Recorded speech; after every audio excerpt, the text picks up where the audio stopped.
like to put it to the vote.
So it's just to let you know that it's a legacy action plan that you're seeing tonight, but it will be updated and it's in development. The new action plan will be aligned to the community safety strategy in Appendix B that you have got a copy of. And we plan to make it a more intelligence-led action plan with a more smart action plan kind of going forward, because you'll see that it doesn't really have any baseline numbers on the one that you've achieved, that you've got tonight, but we're going to try and change that going forward. In the report, you'll also see from kind of 6.5 onwards just some of the achievements. So I was just going to highlight some of them, if that's okay. So we've now got the co-location of the police within Ryedale House, and we have a community safety hub now. We've had the recruitment of the enforcement officers within the communities team. We've had the review of our multi-agency community safety maps meetings. And we've also introduced what we call the Akuma system, which is a case management system, which allows us to basically look to see how many cases we've got live, which you can see in 6.9, some of the cases. You can also kind of see that the case management system allows us to risk assess and look for people that have got more complex needs, and it allows us through that multi-agency problem solving group to be able to kind of help people out as much as we possibly can. We've also got the introduction of Operation Ambience, and also we have done Place Standards, which is a community engagement toolkit that we've used within the Pickering area. Operation Ambience is more a multi-agency when we've got more complex cases of antisocial behaviour, where partners come together to kind of do joint visits regarding that. All the community safety officers now and the enforcement officers have now undertaken enforcement academy training with Keep the Written Tidy, and they're all got qualifications now to give out fixed penalty tickets, and they've also had dog handling training as well, just for your information. Last week you'll have got also been sent out that the community officers now have community areas, which are now 5 rather than 6, and these have been linked more to ward areas and town and parish councils. And again, this is to become more intelligence-led and look at the data within each of these areas, and actually allow us to look at area profiles kind of going forward. The team have also introduced acceptable behaviour contracts for people with antisocial behaviour, and they've also introduced mediation services and fixed penalty tickets as well. So that's just for some of our team that have done, but obviously it's a multi-agency partnership, so the action plan does tell you what the police, domestic abuse and NYCC have done as well, fire and rescue, and different partners as well. as I say, the new action plan will be being developed, and we'll bring that to subsequent meetings if that's okay. But it's really just for you to know the content of the report. Thank you. Okay, thanks, Margaret. Councillor Rain. Thank you. I hope you don't mind me just commenting. I do think it's heartening to read what is going forward. I think it's all very positive and, excuse me, just good to read.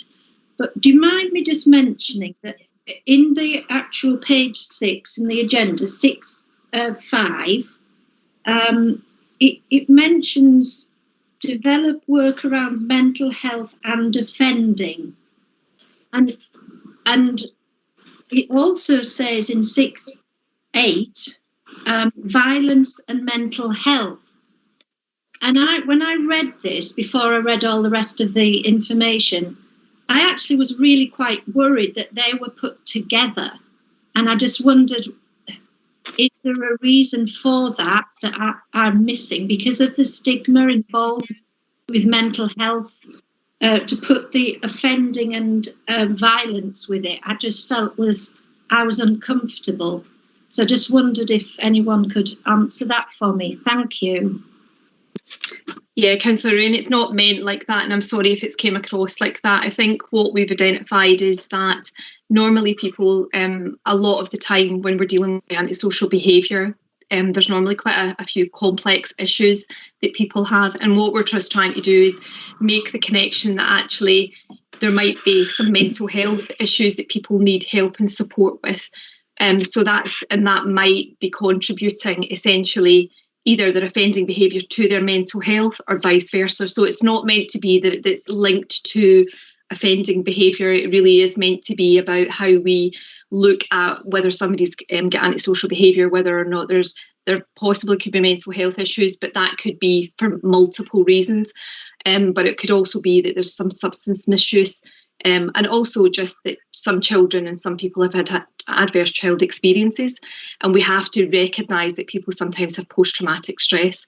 So I've been involved in antisocial behaviour cases where people have had post-traumatic stress, and that's actually resulted in some of their antisocial behaviour. So it's not meant to come across like that, and sorry if it has come across like that, because that's really not what we're trying to do. We're really trying to make sure that we support people as much as we possibly can. Oh, thank you. Okay, Councillor Braxton.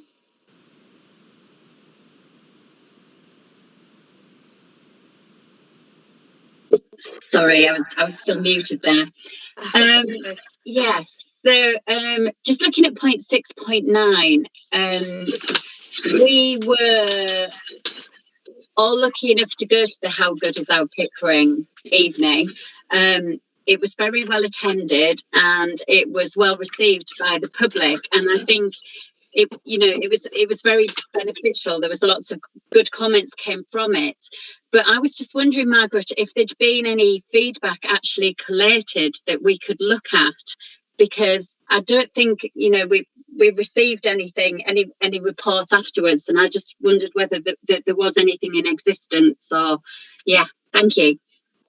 Yeah, no, there was, and we really honestly really wanted to have another event so we could pull that all together. I think one of the things, and I will get the report to you so you can have a look at it, what was surprising was that people didn't really feel that there was any antisocial behaviour within their area, which was really heartening to find out about. But there was some key things that came out of it. So I have spoke to the team whether or not we could try and do something virtually or something later on. But I mean, I can pull what we've got together and pull it back to you, because we really feel that this is a way, and we've been speaking to the police about how we can take this forward for more place-based approach kind of going forward. So happy to do that. Great. I mean, it was a really, really a positive evening, and it was good to see so many people wanting to have an input, residents and everything. It was a good evening. Yeah, well done. Thank you. Thank you, Karen. Councillor Garbett-Moore.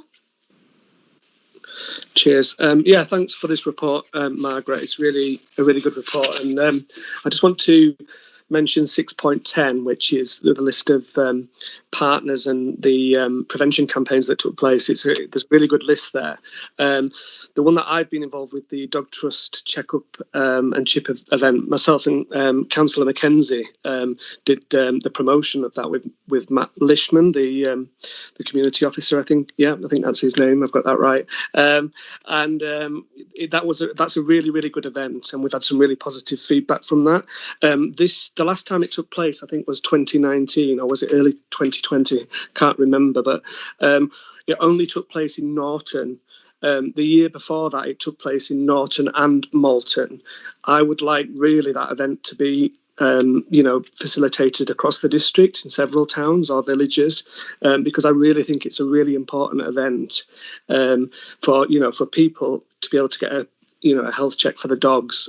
Some people can't afford to go to the vets and do that, and this was a free event, so it's something I like to champion, and I'd like us to expand across the district next time if possible. Yeah, with the new enforcement officers coming in, one of the things that we've asked them to do, along with the community team, is actually look at all our prevention calendar for the year. So I can definitely send that back. That we'd like one of the requests from the committee is actually that we look to do that across the whole of the 5 areas, if that's okay. Thank you. Councillor Wass. Thank you, Chair.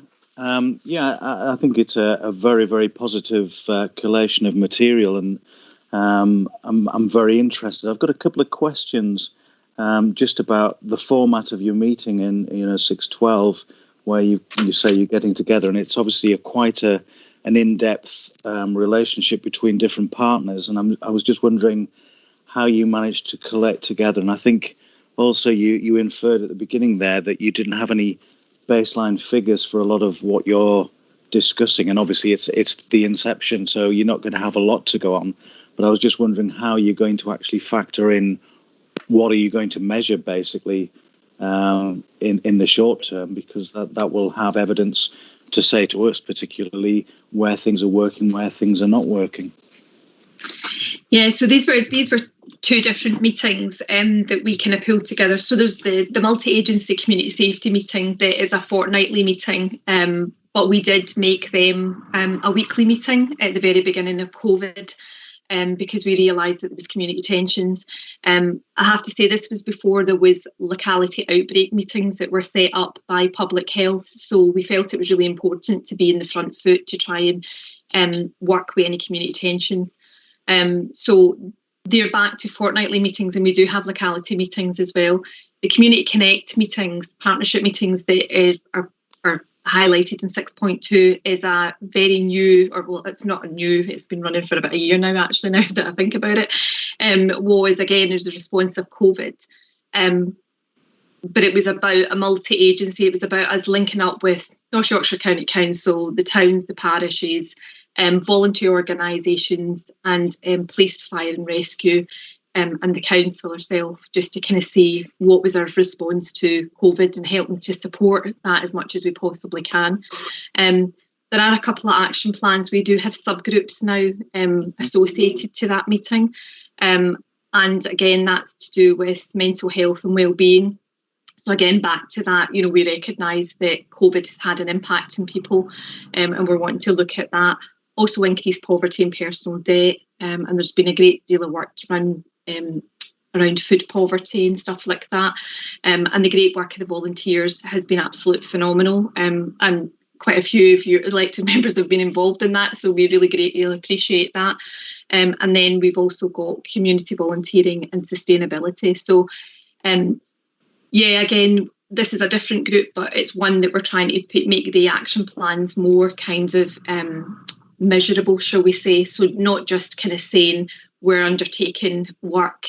We have developed 2 booklets around mental health and wellbeing. So one's about mental health and wellbeing, and one's about financial sustainability for people and financial help. So they've been pulled together by partners. So it's quite a new fledgling group, but it is very much a partnership group, that one, and we're just going to build it on from that perspective. But a lot of the community tension stuff, again, the police come to this group, so it means that we can feed it into the community safety stuff as well. But happy to give you more information in the Community Connect meeting in the terms of reference and the work that we're doing if you're interested. Yeah, that's good. The other thing I was going to ask, Margaret, because I think you partly answered the question for me in some of the preamble that you were giving. I presume it's one officer linked for the 5 areas. It's not 5 different people. No, it's one officer. So so the booklet that you should have got out should have introduced, and I'm sure the officers will be in touch. So we have moved, I think somebody mentioned Matt Leishman earlier on. Unfortunately, Matt has left us to go to planning. So we were very sad about that, but glad for him that he's not left Ryedale District Council. But we did move around some of the officers within the areas. So we would hope that the officers will come and introduce themselves to you. And hopefully once we've got the area profiles up and running again, there's something that we'll be able to share with you. We have kind of put in place in the last year with the community team, Bridget Scaife, the new Safer Stronger Communities manager there. And I have asked them to start now pulling together some baseline information. So as you say, we can start to measure that, and we should be able to kind of come back to you about the different areas of what's going to happen in your area, hopefully going forward. Yeah, thank you. You couldn't just embellish 610, I think it's bullet point 10, about the mini police. I'm just quite intrigued what that is inferring to. So this was, I'm sure this was late 2019. So it was actually run by the police. And it was actually just involving young people kind of going out with the police and the community officers, basically just letting them know what the police do as a job. We got a lot of good feedback. The kids really, really enjoyed it. They were even very vocal in telling people when they had dropped litter that they shouldn't have dropped litter. So it was very much about kind of making them kind of be part of that community and have a wee bit of ownership kind of going forward. So again, I think just because of COVID, a lot of these things unfortunately kind of halted. But we would be really keen to kind of like take these forward in partnership, and I'm sure the police they got really, really good feedback on that. The only other thing I want to mention, and this is a bit pedantic, I know, but it's just the mindset of how we sort of approach issues, if you like. But where it's got equalities under 7.1, see there, it mentions the need to address the risk of criminal activity in disadvantaged communities. And in a sense, that really is an implication of inequality in itself, surely, by the way it's worded. And I know what we're trying to address. Yeah. But I think by stating that, you're categorising, and I think we've got to be careful, myself included. Yeah, no, totally. It's a very well made point. Thank you very much for pointing out. Yeah, thanks for that. Thank you, Thank you, Councillor Ross. Councillor Oxley, I know you're next, but I just wanted to go back to Councillor Braxton just in case she had a follow-up question, because I forgot to ask before, if that's okay. Councillor Braxton? It was actually a different question. It was at page 25. I just wondered what MESMAC stood for. Wait a second, I'm just trying to find page 25. I think that MESMAC is sexual health, isn't it? I believe. Sorry, I'm just trying to find it in the pages here. Yeah, it's page 25, point 10 in the table, in the first section.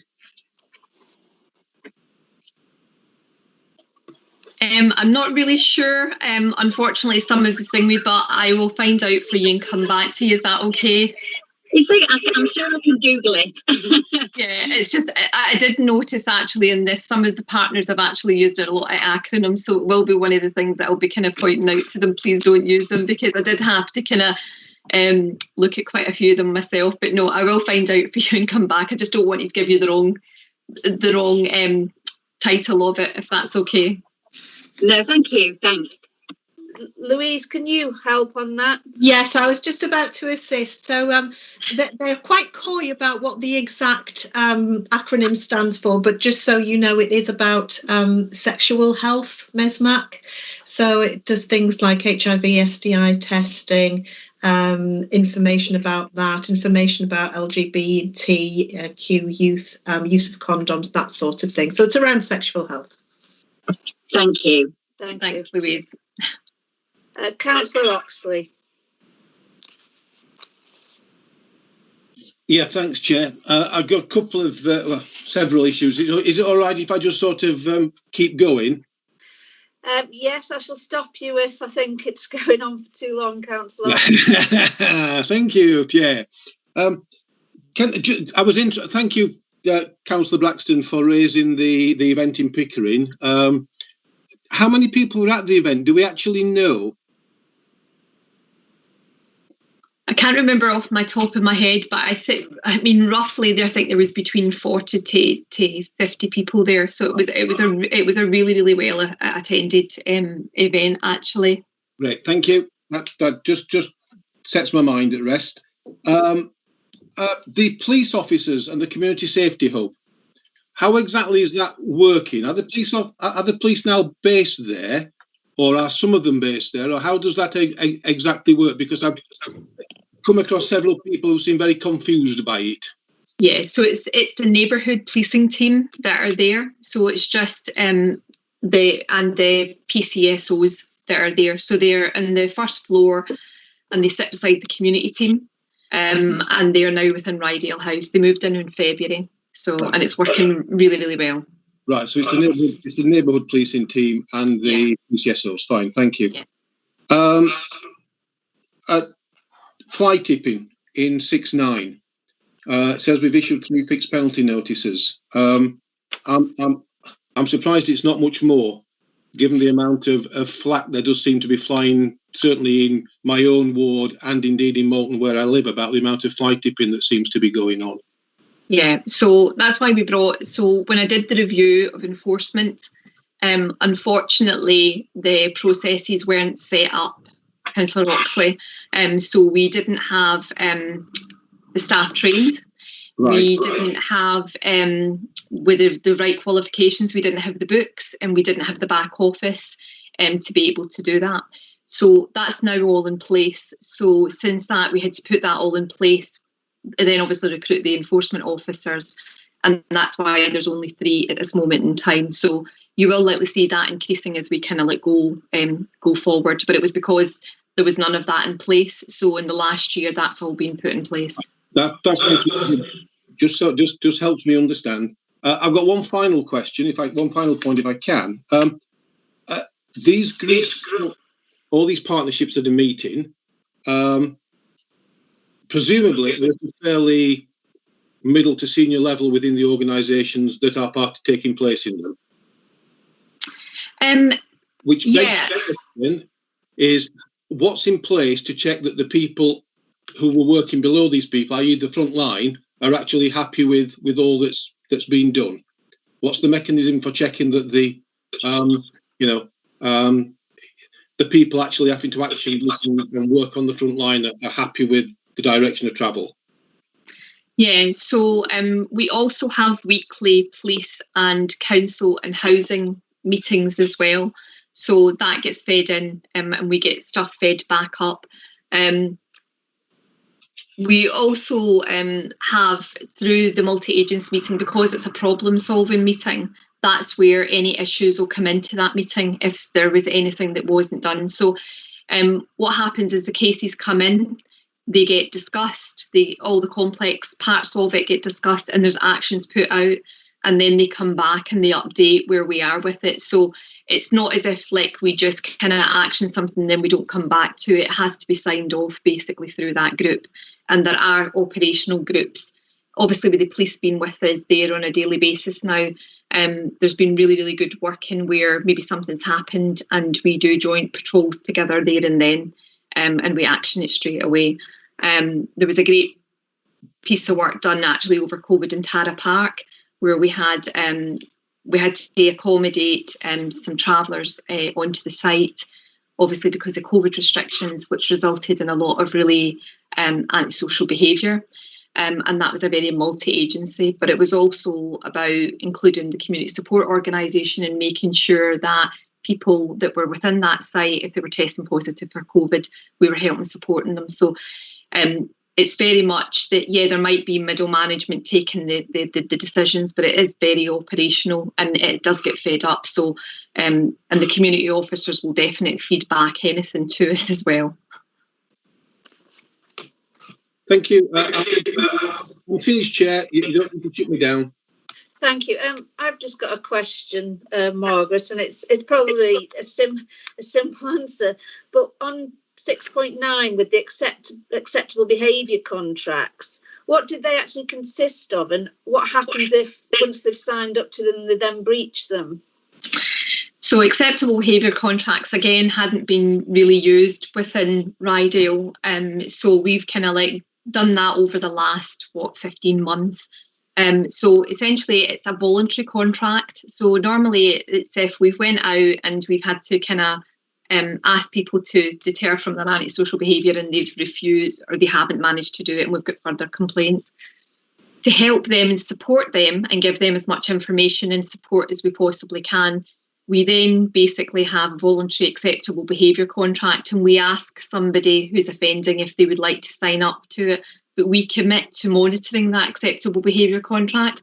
So instead of just getting them to sign a document, we actually either make a call or we used to visit and make sure that everything was going okay.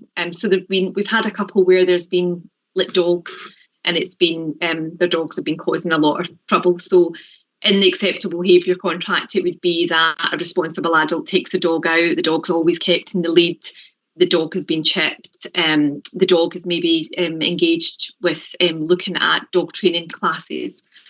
So they might be some of the conditions. And then what we would do is we would go back and just say, well, how are you getting on with it? So we would do that maybe for 6 weeks. And then what we would do is hope that the behaviour would kind of change and we'd maybe keep them on it for 6 months. If they breached it, we don't go straight to, do you know what I mean, like to enforcement action. We try to give people the benefit of the doubt. Is there something else that we need to do to help support you to be able to do that?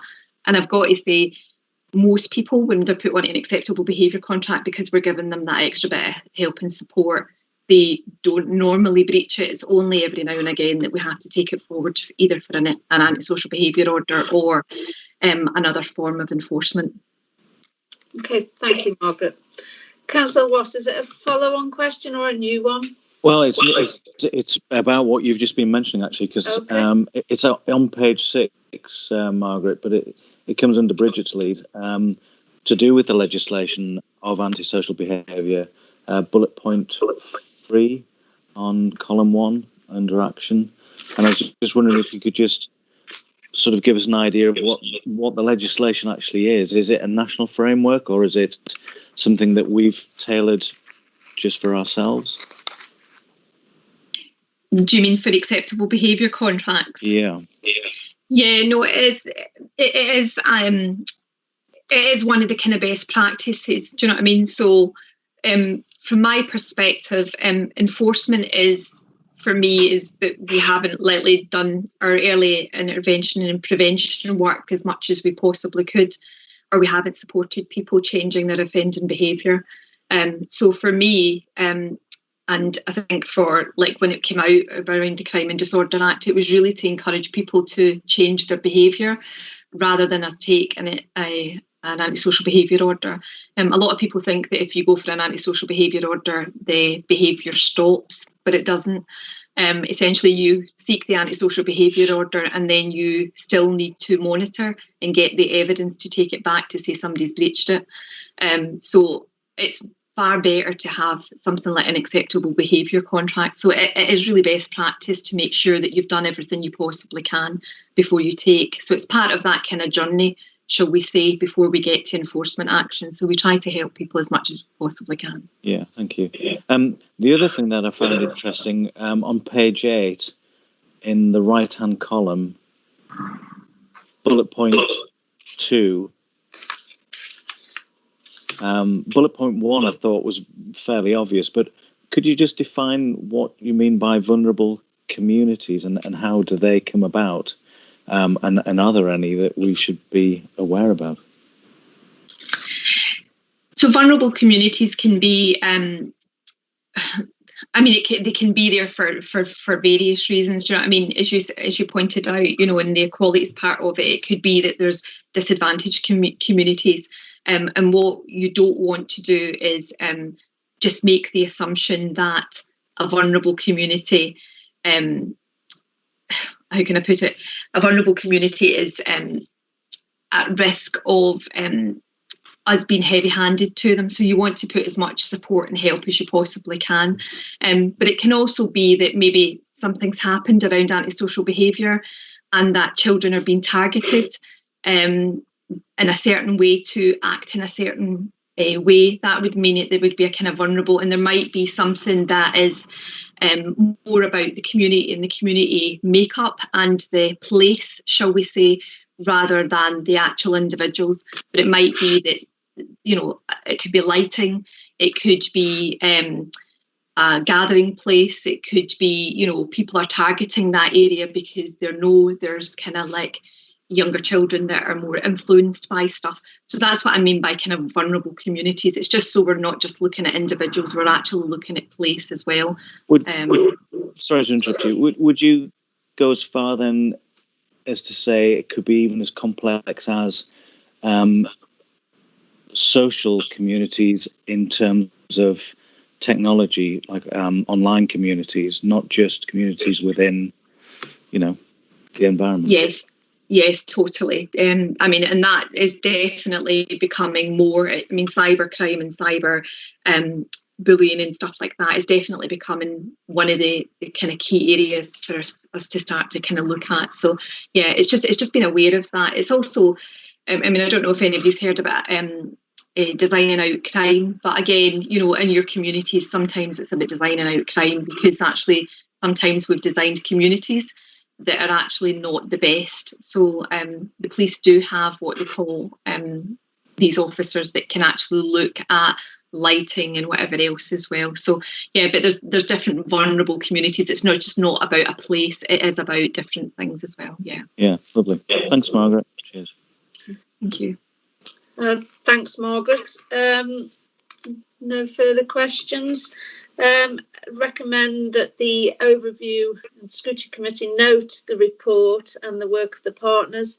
And Margaret, if you could take forward any comments that have been made regarding concerns about wording. And if I move to note the report, do I have a seconder? Happy to second that, Tracy. Thank you, Councillor Garbutt-Moore. Do we need to go to a vote, or is it a general affirmation? Yeah. So can that be recorded as a general affirmation, Simon? Okay, that's recorded. Thank you. Thank you. And we will move on now to the Financial Management Code. And I believe, Anton, is this over to you? It is. Can you hear me okay? Yes, I can hear you loud and clear. Thank you. Okay, thank you. Good evening, everyone. So this is something new that's come in. So this is something you'll see for the first time tonight. And it's something that all local authorities have to now do on an annual basis. In the kind of introductory paper, there's a bit of background to it. SIPFA is the professional body for public finance and accountancy. And it's put in this code to help authorities who are at risk, or to ensure that authorities don't become at risk of going bust, frankly. Now, we have had one council, Northamptonshire, that happened to a couple of years ago. And this, I guess, is the result of it. So it doesn't come in fully until the next financial year. So what I'm showing you tonight is a kind of preparation for it. There are a number of standards, A to O, and each local authority has to demonstrate that it achieves those standards or is on its way to achieving those standards. The assessment that I've done is that we are in that position. I've set out in Appendix 1 each of the standards, a bit of commentary against it as some evidence. I have to say there's no prescribed format for this, so I've kind of made it up, although I have looked to see what other councils are doing as well, so it is at least consistent with them, but there's no prescribed format. But it does show, I think, where we are, and importantly, where I think we need to do a bit more. So I'm saying that I think we are compliant or largely compliant, but there are a couple of areas that we could do a bit better in, and those are highlighted. I don't intend to go through every single item of that, but I'll kind of leave it open for questions. The only thing to point out, when I wrote this, the council did have a leader, so you will see references to the leader in there.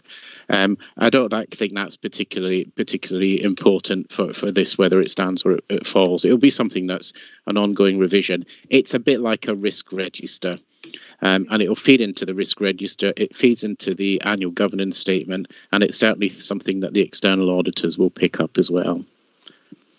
So I'll leave it there. Happy to take questions, suggestions. I have no problems with suggestions. As I say, this is brand new. There is no prescribed format. So if it would help you as members to see it slightly differently, then please do say so. Thank you. Okay, thank you, Anton. Councillor Oxley. Yeah, thanks, Chair.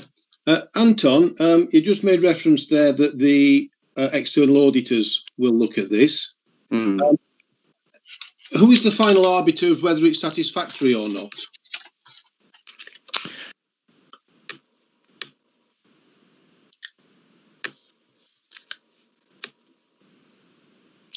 Anton, you still on mute?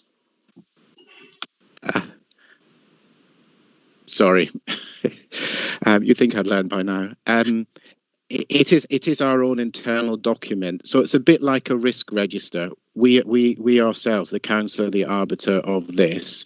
I would take comments from members and from Scrutiny and Audit Committee, but I'll also listen to what external audit and internal audit say. But it is our own document. There's no kind of external examination or anything.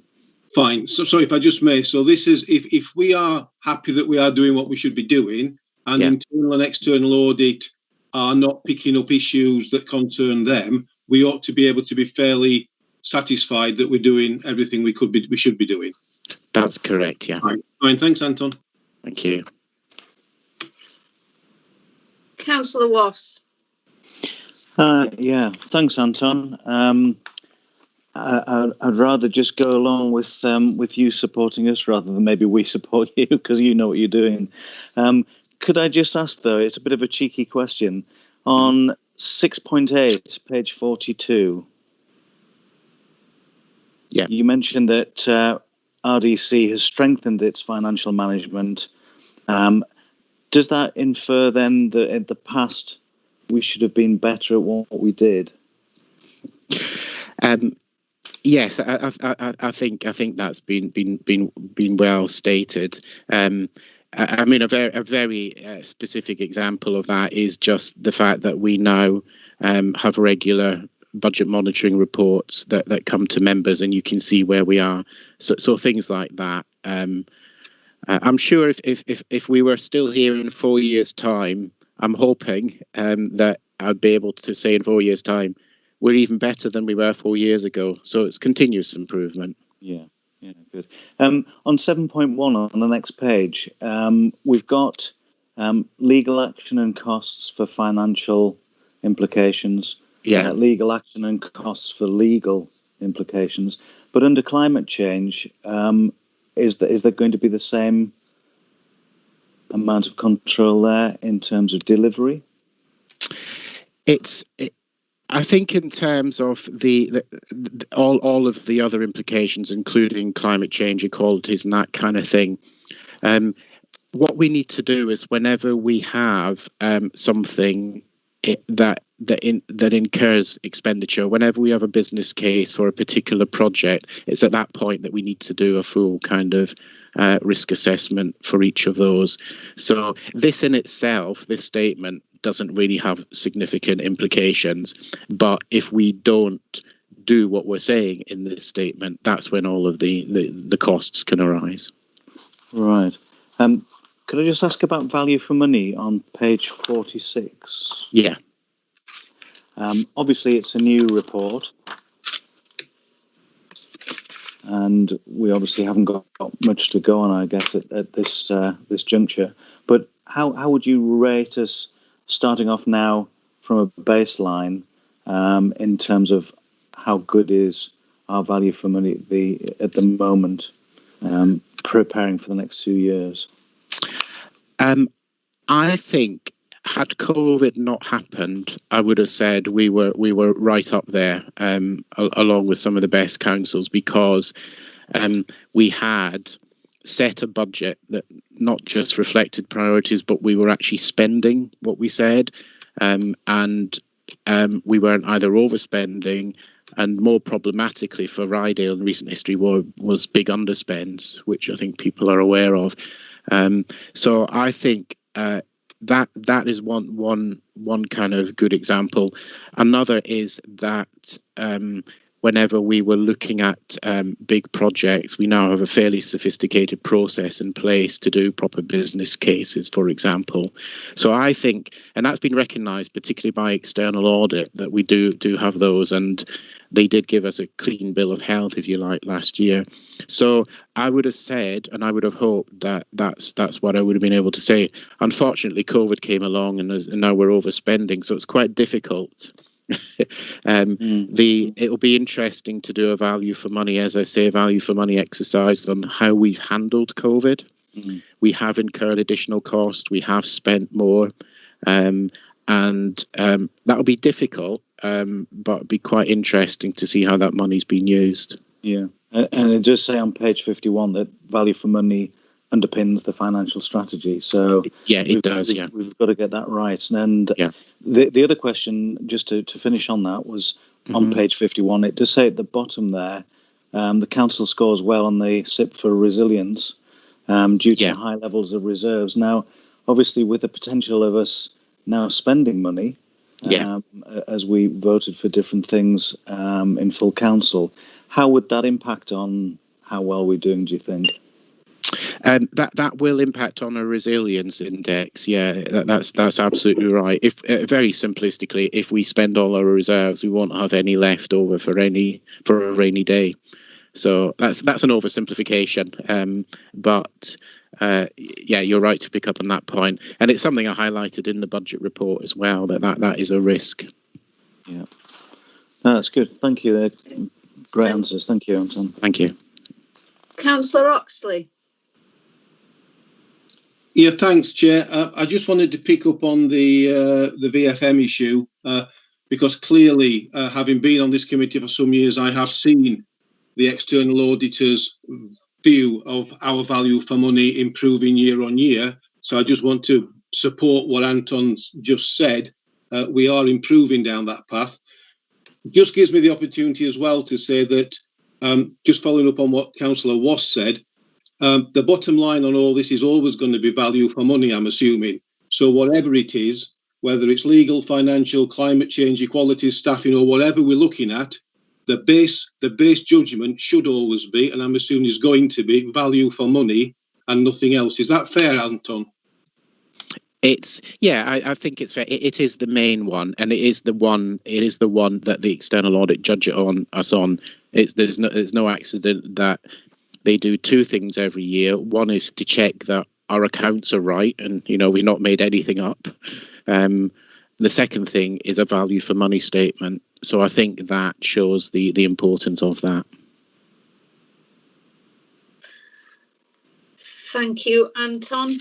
Don't think there's any further questions. Nobody else has got their hands up.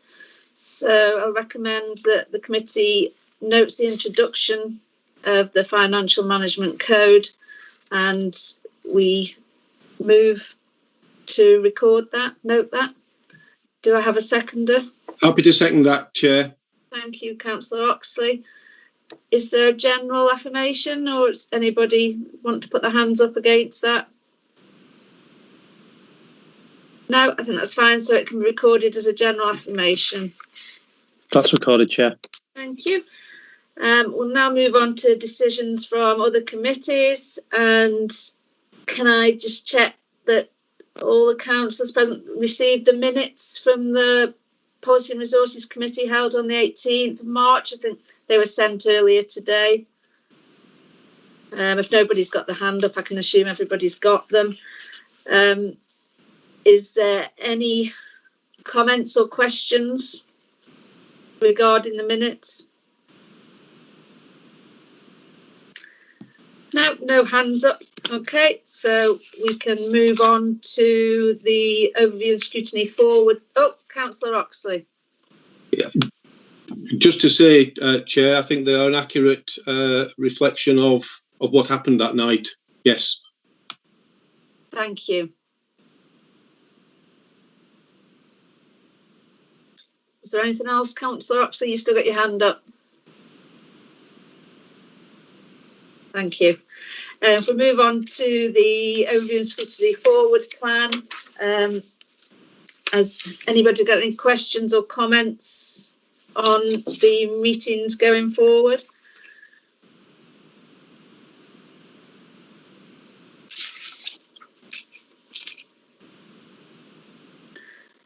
No hands up.